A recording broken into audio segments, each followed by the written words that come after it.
Good morning and welcome to Coffee with Caregivers, again brought to you by the National Foster Parent Association. Hope you're having a good day, that your day is starting out well, that's positive and you're feeling good, that you rested well last night, um, and that you know what your day is predicted to be like. No, I got up this morning and I was like, what am I even supposed to be doing for my job today? I didn't look at my calendar before I went to bed last night, which is a rarity for me because I'm always looking ahead, right? And when I looked at it, it was like, oh my goodness, I've got something that I have to do in 30 minutes and I got to put a face on and a different shirt. So, sometimes mornings can get started hectic, even if we have the best laid plans, but we know we can make the best of the day moving forward.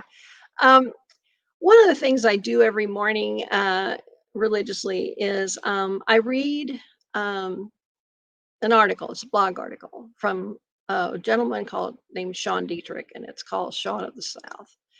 I've read a couple of his things in their entirety on some of these episodes because they're very impactful. Well, today's I'm not going to read it, but I'm just going to tell you a little bit and give you some highlights of his article today about what some kids are doing, not just in this country, but across the world. So hold on. So it's a club for kids, and it's called Cards for Kindness. And he starts out by saying that this older gentleman, I believe he's 94, in a nursing home, is got mail, and he never gets mail. He has no family left. With COVID, there can be no visitors anyway, and he's been feeling extremely lonely for a long time. And the staff brought in an envelope, and it was all pretty colors. And you're thinking, well, I don't ever get mail. Why would I get something like this, all pretty, full of colors and everything? When he opened it, it was a card, and it had this fluffy writing. He called it fluffy. It had curly cues and things. And the card said, "You are loved." So he looked, well, who sent this to me? No name inside, no name on the back, no name on the envelope to where it came from. And he pondered that for quite a while. And next time a staff person came in to actually change his sheets, he said, "Where did this come from?" And the lady said, "I don't know." So he put the card on his bedside table, and he looked at that card many times that day and many, many times in the following days. But every night before bed, he would look at it because it was sitting open to where he could read the words, "You are loved." And he changed. He felt better. He was more at peace with himself and with what was going on around him. So, an incredible act of kindness by someone he did not know touched a person that she would never understand how much she changed his life, or the little card that she wrote. And the young lady who started this name is Jessica Ong, O-N-G. She's 14 from Westview High School in Atlanta. And so she started asking her friends if they wanted to help, and she calls her club the Cards for Kindness. And like right from the get-go, people started clamoring, mostly young people, to do this. So within the first 6 weeks, they had sent out over 1,000 cards in the United States. It was all teenagers doing this.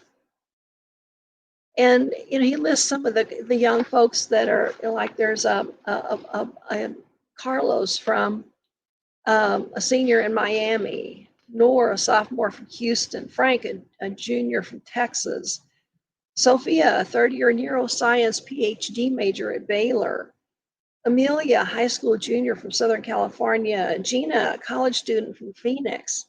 And it didn't stop there. Then it went to Nina, age 15, in Wales. Angela, high school freshman in the Philippines. Joan, 16, from the Netherlands. Stephanie, 18, in Bolivia. Chloe, a high school junior in Ontario, Canada. And Serene, a college student from the Philippines. So as of now, Jessica has over 400 card writers in 22 countries who are all writing to strangers all over the world and making a difference in their lives and touching them with acts of kindness.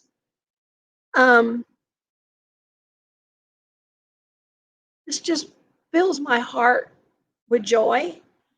And I really want to know, are our kids involved in this? Are we asking kids in foster care to become these agents of kindness to people they don't know?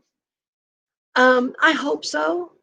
I hope that we're including this population of kids into these kinds of activities because it can be a life changer for them, not just for those that they touch, but for them because of what they're doing and how it can make them feel.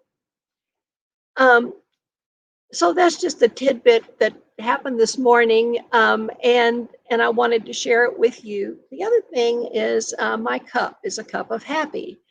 And when I read this blog article this morning, it brought joy and happiness to me. And so I went and picked this cup today to talk about Cup of Happy. My cups are never half empty. I look at life as being positive, so my cups are always half full or more. And so I know that this cup of happy is at least half full for me today. And the other reason why I decided to use this cup today is because the topic we're going to talk about today is not a happy topic. It's a difficult topic to speak of and speak about, but it's an incredibly important topic that we address. We don't have to address it real often if we don't have to, and I hope we don't need to. But for each of you that provides parenting for anybody, for your own kids, for other people's kids, it's important to talk about. So our guest today is just a wonderful woman that I'm so glad to be able to introduce to you. Her name is Diane Lanni. There you are, Diane. So Diane and I have worked together on another project or two while we both are connected to the National Traumatic Stress Network. And I serve on their advisory board. Diane does all kinds of really important work for them and works on a lot of projects and things. And I was so grateful to Diane recently because Diane, you reached out to me and sent me 3 documents, a series that, again, talk about this topic that I know is hard to discuss and sometimes digest, but incredibly important. So first, I want to say thank you to you for thinking about me and sending this information, because I read all 3 of these handouts immediately, and that's when I got back in touch with you and asked you if you would be able to do an episode of Coffee with Caregivers for us, because the information that you helped to develop, along with others, of course, and you'll explain that process to us, is really important. So if you would introduce yourself to our viewers and just tell them about what you think is important about you, and I know you want to talk about it, what your favorite cup is, and then let's talk about what you do with the NCTSN the network, how you're involved in that, and then kind of where did this come from, this product that we're going to talk about today. Well, thank you, Irene, so much for having me on. I wish in my life I had time to have coffee with you every day, because your cup really is always half full. I really appreciate that. I know that the other caregivers on this call really sign in a lot of times just so that we can actually share in your positive view of the world. And I was a foster parent. That's what I'm leading this call with today. I'm really leading with my foster parent hat, even though, as you mentioned when you were introducing me, I have, done many other things since, and I continue in some ways to foster because I don't think we ever leave it, right? No. Right.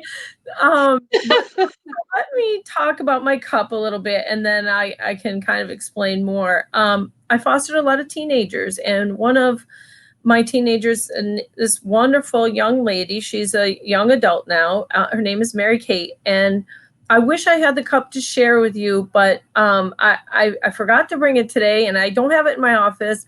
I have it at home sitting on a shelf, and I'm not sure what I'm going to do, if I'm ever going to use it, because I love it so much. I'm afraid.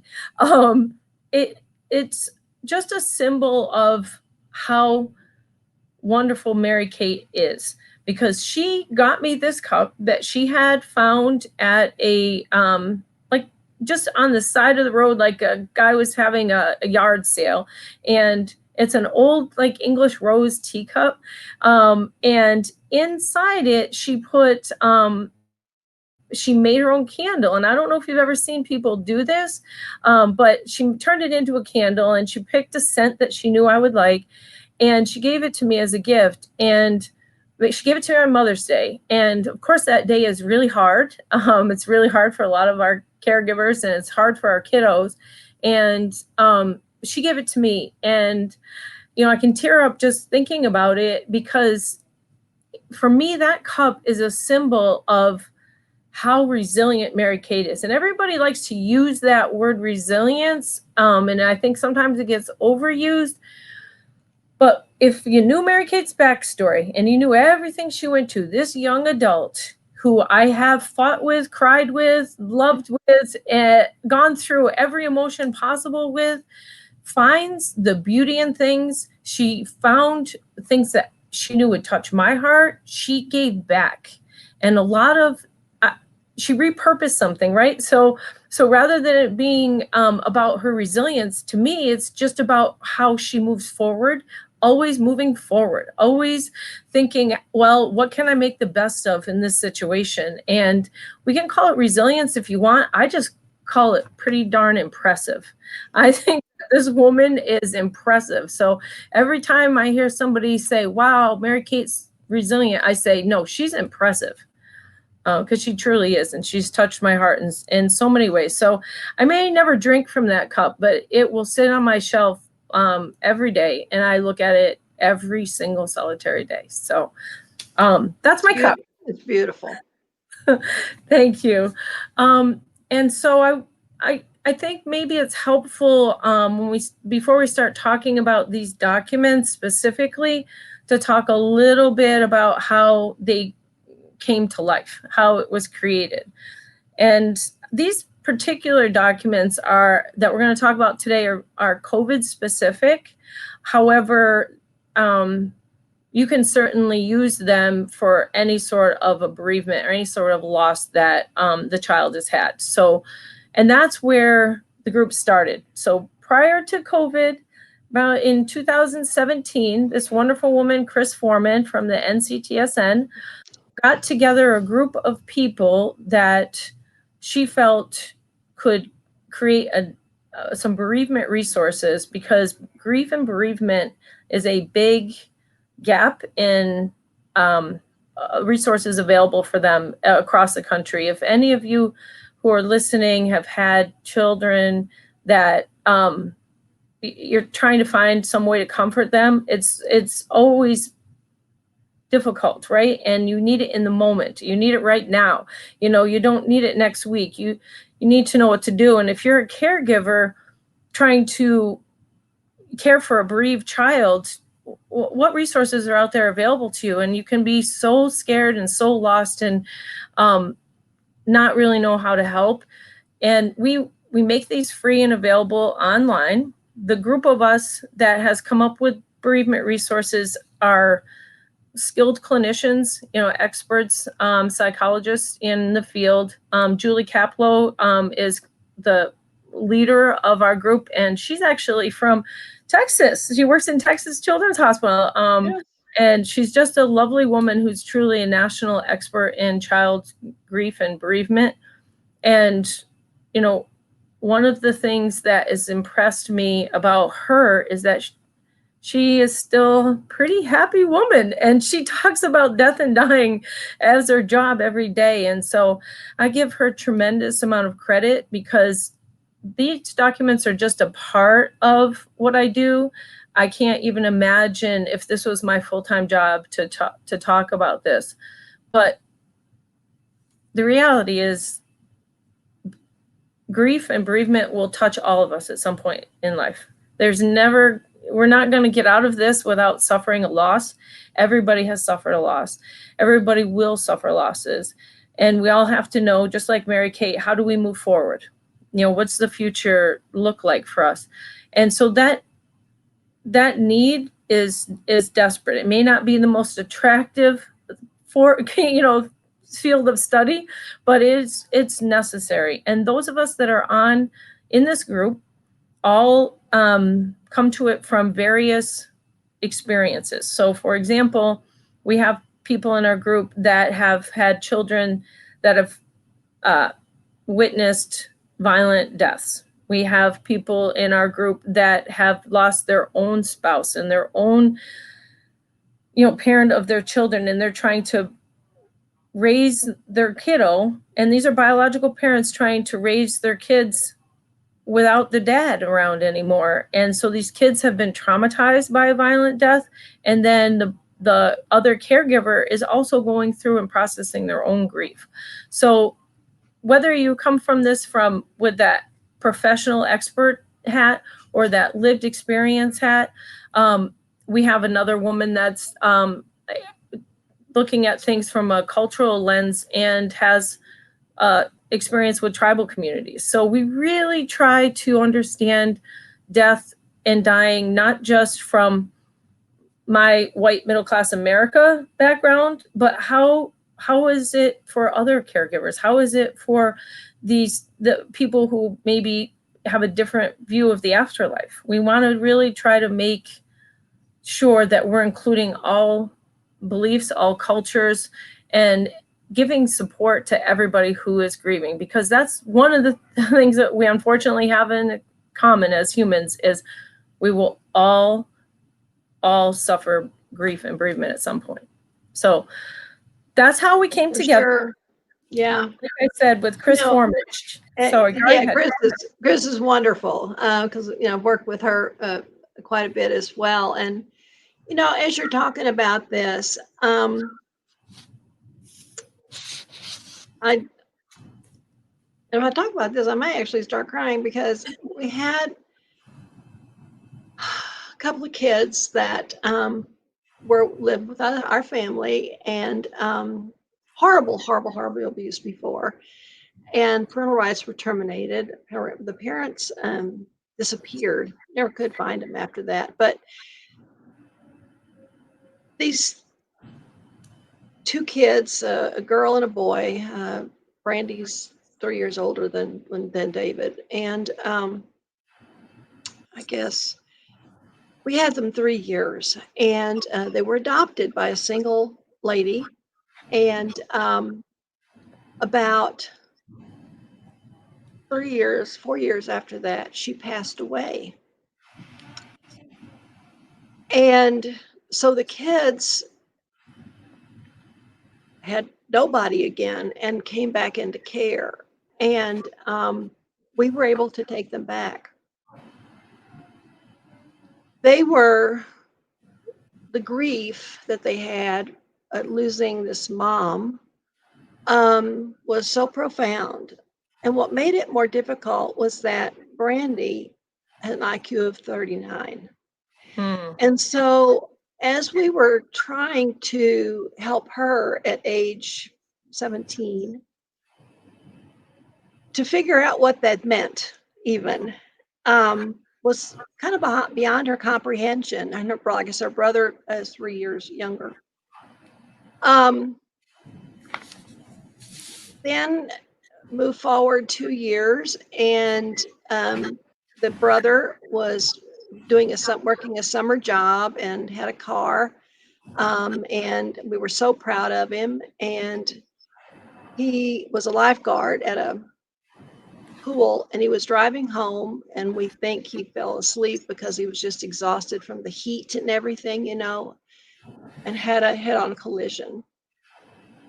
And he died, as did the young girl that was hitching a ride with him.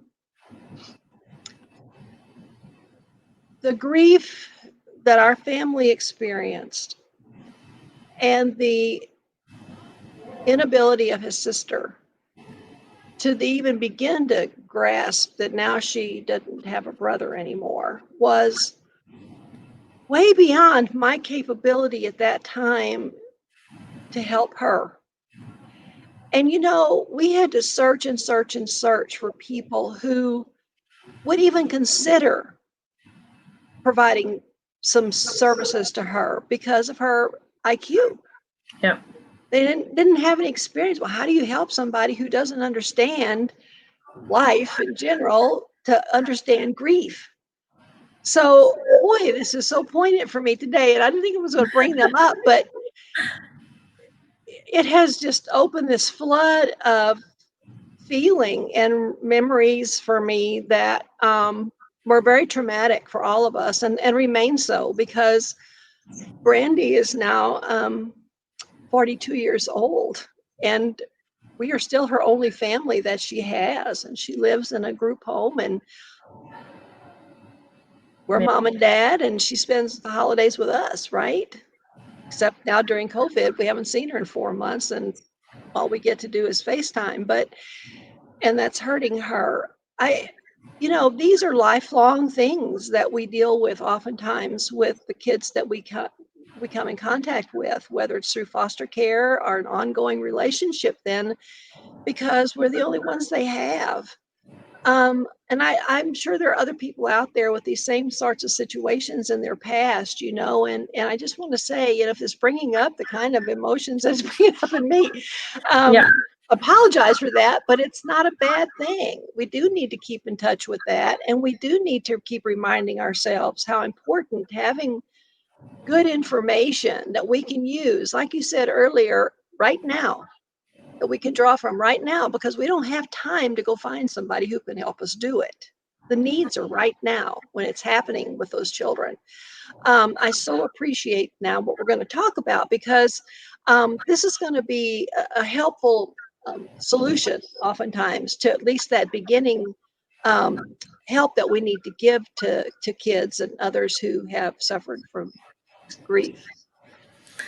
No, and you're not alone in that. Talking about grief brings it up. If you attend a funeral, you think about the other losses you've had in your life. It doesn't have to be a COVID funeral to back all these thoughts and feelings. So for our children in care who have had these horrific life experiences, it doesn't have to be a prior death even, but it can be just prior, what they feel is they're always their bad luck, or this is the way my life is. And so it brings it all up, and they start to think the worst. And we called this series, when we started it with the NTCSN, and it was The Power of Parenting. And we called it The Power of Parenting because who is having this conversation with the kid? Who is trying to explain it? Like you were talking about, you're trying to find a therapist. And of course, I would be remiss if I didn't tell people on this call that please, if you're stuck in grief, if you feel like you or your child is not able to move on, please seek professional help. Always try to get professional help. But really what happens a lot of times is it's that person closest to you that's still alive that is helping you. That's what brings you through. And there's actually a lot of science behind that, why that happens. Why do we need each other for support and survival? And the extra challenge and the perspective that I bring to this power of parenting is that foster parent piece. Because for us, it may be difficult for us to have that trusted, nurturing relationship with the child, because maybe they came to us as a result of a terrible loss. And so they don't really yet trust us that they can be emotionally vulnerable with us. And it adds a whole nother layer of, how do I comfort this child? How do I make sure that this child sees the world as safe and loving, and try to get them to have that cup half full when they feel this always happens to me? Again, I just wanted to talk about how I felt it was wonderful to call it the power of parenting, to be able to partner right from the beginning with, and frankly, an insurance company, New York Life, people who you wouldn't necessarily think are somebody you would go to for bereavement, but they recognize that this is needed and this is necessary. And so through New York Life Foundation and through Chris Foreman at the NCTSN and Julie Caplow at Texas Children's Hospital, and then all of the other people with lived experience, we were able to create documents that really reflect that it's the caregiver. It's that power of parenting. That's what's really going to make the difference, because all the Prozac in the world isn't going to do what a hug can do. That's right. Right? It's just absolutely that connection that we need as humans. We need somebody to be with us and hold that grief for us. And, you know, these documents that we created are not just for foster parents. They're for anybody who is grieving. They're for anybody who's trying to parent a child while also grieving for themselves, because for many people, they have lost a loved one. So it's grandma has passed away, but that is impacting mom and the children. So I encourage the caregivers that are, you know, listening in to share these resources widely, because yes, there's a foster parent voice in there, because I made sure of it, because that was kind of my role, that substitute caregiver role. I wanted to make sure that we understood that was necessary, but also it's really, we're trying to empower any parent, right? So if you look now, thank you for putting up the first of the one in the series that we created. And I want to give a big shout out to both the graphic designers at NCTSN and New York Life for just making sure that we paid attention to something as simple as a color scheme. You know, we tried to go with a color that feels comforting to people, right? So we have this nice soft lavender color. We also wanted to make sure that we are inclusive of all different types of parents, all different types of families, and making sure that anybody who picked up this document felt that it spoke to them. So if you want to scroll just through a little more on that document, basically all three of our documents that were created are set up with a specific kind of targeted goal, but a lot of the messages are the same, as far as you were trying to take care of the caregiver so the caregiver can and take care of the child. We try to give very specific suggestions as to what does normal loss look like? Why would this be triggering for somebody who's gone through a lot of other losses in the past? So this document, the first one that we created, is about not necessarily that somebody that you know right now has passed away from COVID or is potentially going to pass away from COVID, but that you're starting to feel that same sadness or maybe the same agitation, the same fears and worries, because in the past, this is what happened to you. And there's actually a quote from one of my kiddos in there, actually, that actually got into the document. So I'm proud that I'm able to share it. We de-identified things throughout the document, of course, so that but I can share that some of these words were directly from my children. Absolutely. They came out of my child's mouth and into a document. And I think that that's super important, that these are real words from real people, backed by some good, scientific, well thought out, researched advice, and everybody had a hand in editing. And honestly, we need to make sure that we're including caregivers, that we're including the children's voice. You had mentioned that early in the call, Irene. Sometimes the kids just want to be heard. And when I showed my son the document and I said, hey, you were part of the inspiration for this, he just broke down in tears. And I'm going to cry myself, because these children need to know that they're valued and that they have something to offer this world. So a lot of work also went into a document like this for how do you help that child move forward? How do you show them that this doesn't always happen to you? How do you normalize the feeling that, of course, you're going to feel this way, that, of course, you're going to feel like, bad things always happen because that's what happened to me before. But can you make a difference? Can you show this child and differentiate between what happened in the past and what's happening now, and help them look forward to the future? Can you change that a little bit from maladaptive grief to adaptive grief? And, like, I love the story that you shared with us, Irene, because it reminded me of how grief just doesn't happen on a weekend, or it doesn't just happen overnight. It can be years later and it can come back to you.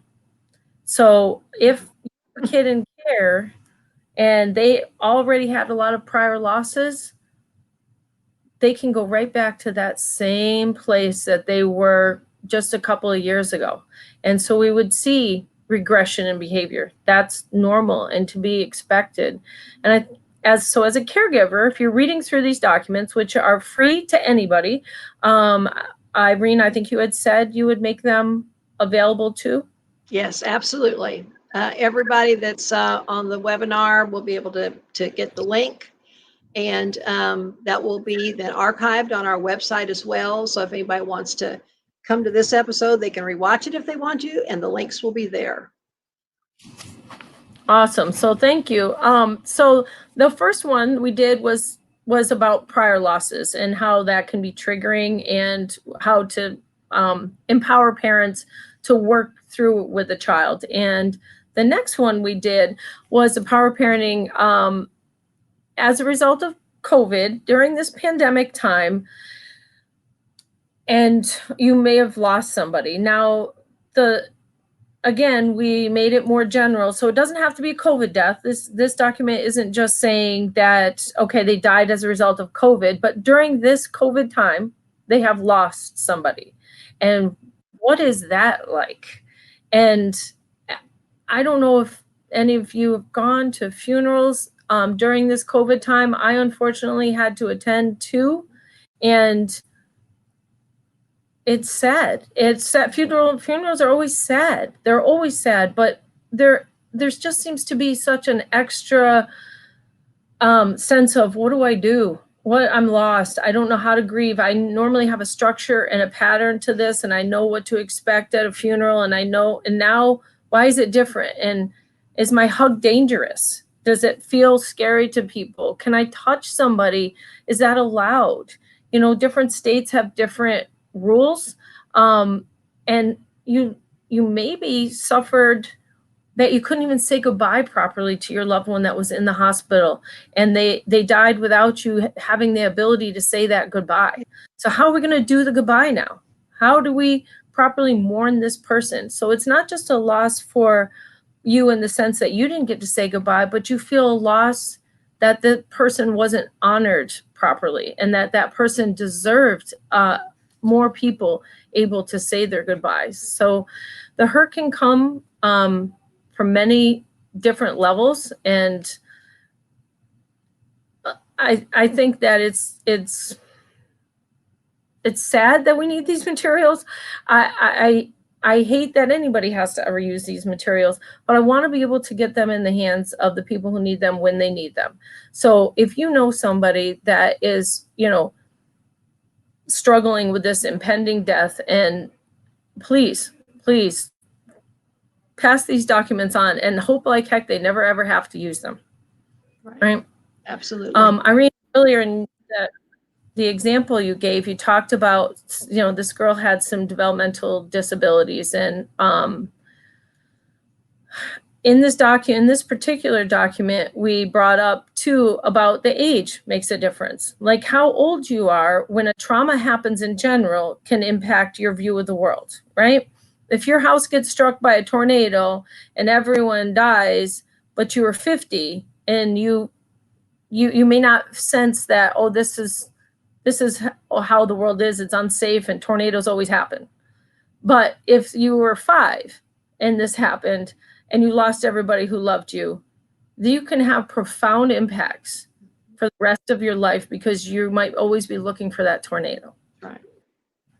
So this developmental stage that the loss occurred in really matters. So this chart I found very, very helpful to kind of think about it for what age is your kiddo, what age was the kiddo when they had their prior losses? Could they be kind of almost stuck in that stage? You may need some professional help to work through this. And they also process grief differently. For example, the young children, it may look like play, but it's not necessarily play. That's how they work out their story. So you may need to help them finish the end of that story so they don't get stuck. They may not know what goes on after. And in a preschool brain and even young school-age children, if they don't know the end, they're going to create an end. And a lot of times people are afraid to talk about death and dying and grief, and they think it's maybe better just to forget and push it all aside. But we know that trauma of all types lives in silence. So not talking to these kids, is almost re-traumatizing them. Now, you don't want to force the talk, but you want to be available and open to the talk. You may just need this piece of paper as a tool if you're working with an adolescent to start the talk. Because I know that with a teenager, just a typical teenager, normal, everyday, run-of-the-mill, no trauma history whatsoever teenager may not want to talk. they may want to go to their room. They do a lot of that. And that's normal. That's developmentally appropriate because they're separating from themselves and creating their own identity. But we want to make sure that they aren't stuck in their room, that they aren't lost in their room, then they're not alone in their room. So when we're thinking about this, what's an appropriate caregiver response? So, what can you do as a caregiver? And there's tips on these sheets.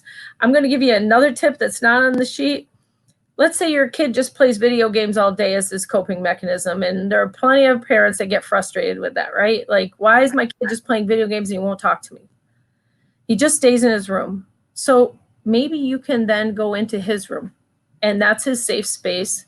And maybe you can just sit there, read your book while he's playing the video games, be present, just be physically present. If you're up for it, you could even say, can I have a turn? Can you show me that game? And maybe just physically being there. We've all done that alone in the car ride that we're. Oh, yeah. Right? Absolutely. Got more discussion out of kids, but they had to be in the seat beside me or in the back seat, so they didn't have to look me in the eye. Yes. Any other way of getting through to them, that's for darn sure. So if handing them this handout and say, when you're ready, we can talk, or I'd like to talk to you about this. If that's all that this document does to help, then I feel like that maybe I've done something. And I know that my children that I have raised that are bereaved children would be so grateful. I would love to hear feedback that this was actually helpful and supportive for people, because my kiddos, Mary Kate and others, need to know that their losses meant something. And so if they can turn that into something that was of value to somebody else, it would be great to get that feedback. Wonderful. So we can go to the next document. Like I said, I don't know how people do this all day, every day, and talk about death and dying, because it's hard stuff. It's really hard stuff. I know when my son mother died from a opioid overdose, and that was, there were some quotes in there from that document. I needed support. I needed to talk to other people, and I couldn't have done it without the coaches in schools, without, you know, other people that were involved in his life. But there's still things that were left unanswered, like where is she now? You know, how do you answer that question? You know, there were some really basic questions that happened at the funeral. Why does she have gloves on her hand? Why does her face look like that? What happened? You know, how do I dress for funeral? What do I wear? What do I do? You know, these kids are asking us all of these questions as if we have all the answers. And I think that when we don't know what's going to happen, so this document here, impending death, we don't want to say things that we don't know. That these kids need honesty. They need somebody that they can trust. They need you to be able to say, it's possible she could die, and to be real about that. And you know what? Mom's overdosed before, and she might not make it. And I'm going to be here and prepare them for that. Prepare them for the possible loss. Absolutely. So, like I said, it's hard to have these materials in the moment when you need them. And I hope that nobody actually needs them, because I didn't have anybody when one of my kiddos' mom died from domestic violence. Nobody plans for domestic violence. Nobody plans to have somebody, you know, stabbed to death. You know, that those things happen, and you the next day go, what do I do? I don't know how to support this child. So these documents, they're there, they're available if you need them. If you ever need them, I hope you never do. But frankly, for those of us on the call as caregivers, we may need them more and more going in the future, because COVID has taken a lot of people from us, and it's touched so many lives. So whether it just be like the first document that we showed, where you didn't lose anybody, but you're triggered by it, or now we're going to lose somebody, most likely going to lose somebody, and how do I prepare? It's great if you can actually, you know, kind of lay some of that groundwork and have these conversations with the kiddo. And there's some wonderful tips there. How to share memories, how to start taking memories. A lot of these kids need pictures. They need ways to create storybooks, some way to remember the person, carry on their legacy. That also can be really helpful to the child. Right.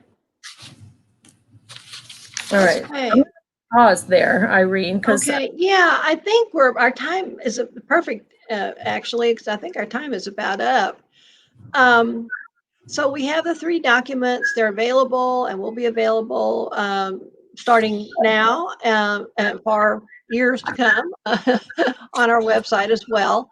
And, you know, we really want to encourage people to look at these and share them.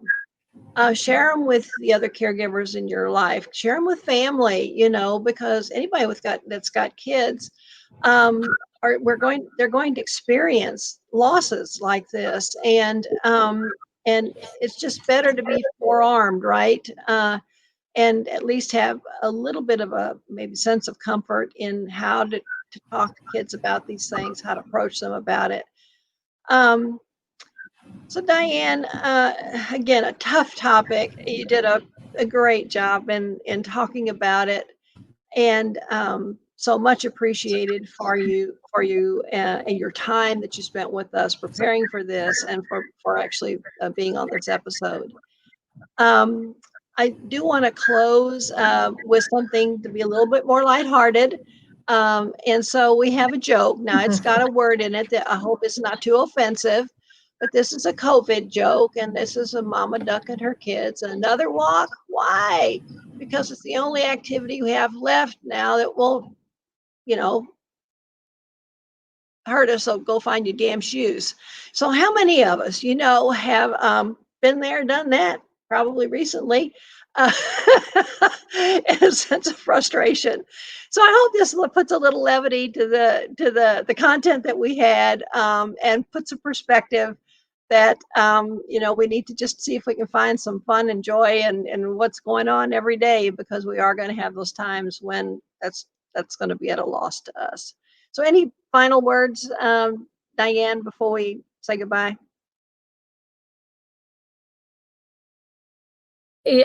Yes, I just wanted to say thank you everyone for listening, and no one is an expert in grief, and the most important thing you can do is just be with a person. Just say, I'm right here.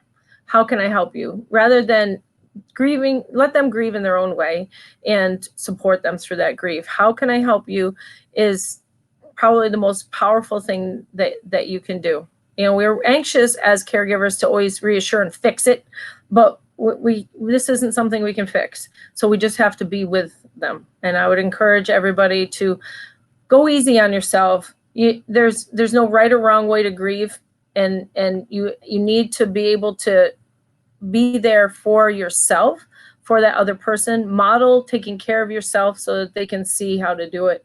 And please be kind to yourself and reach out for help, professional help, if you do need it. It makes you stronger, and it shows the kiddos too that it's okay to ask for help. Absolutely. Always ask for help when you need it. It is nothing to be ashamed of. All righty. Well, thank you all so much for being with us this episode. I hope your week goes well, and do everything you can to stay safe and healthy. Bye-bye. Thank you. This episode is brought to you in partnership with our friends at United Healthcare. For more information about United Healthcare, please visit www.uhc.com.